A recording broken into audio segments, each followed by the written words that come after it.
חברים, תקשיבו, אני רוצה לשתף אתכם במשהו שקצת מלחיץ אותי להגיד אותו. אני רוצה שתשתפו את הסרטון הזה כמה שיותר, כי תקשיבו רגע, אני שירתתי כסמב"צית חי"ר במהלך מלחמת צוק איתן. אני שירתתי באוגדת עזה. כל השירות שלי היה תומכת לחימה בזמן מלחמת צוק איתן שעזה הייתה באוגדת עזה.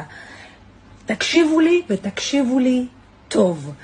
אין מצב בעולם שיכולה להיות כזאת התקרבות לגדר, אוקיי? מבלי שאנחנו לא נדע מזה.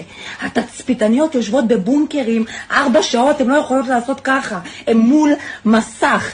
לא יכול להיות מצב, שום מצב, שהיו מעירים אותי בלילה על יונה, על חסידה שהתקרבה לגדר, על מקק שעבר מתחת לגדר, היו מקפיצים את כל הגזרה. איך נכנסו עם טרקטורים 400 איש ואף אחד לא שם לב?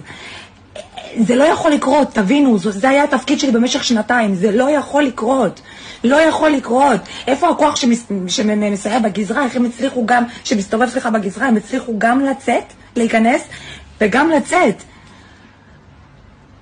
יש איזשהו סיכוי מישהו מבפנים עזר לזה לקרות?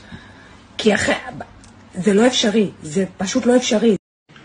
חבר'ה, רק רציתי להגיד לכם שמי שחושב ש100-150 מחבלים יכולים להיכנס למדינה עם הגבולות השמורים ביותר, עם אמצעים אלקטרוניים, עם מזל"טים, עם כטב"מים, עם המוסד, עם השב"כ, עם מודיעין מטורף, עם אמצעים אלקטרוניים שיכולים לאתר כל שערה בביצה של כל אחד מהם, והדבר הזה, מי שחושב שהדבר הזה נעשה בצורה ספונטנית ולא מתוכננת, בלי שיתוף פעולה של ישראל, חי בסדר.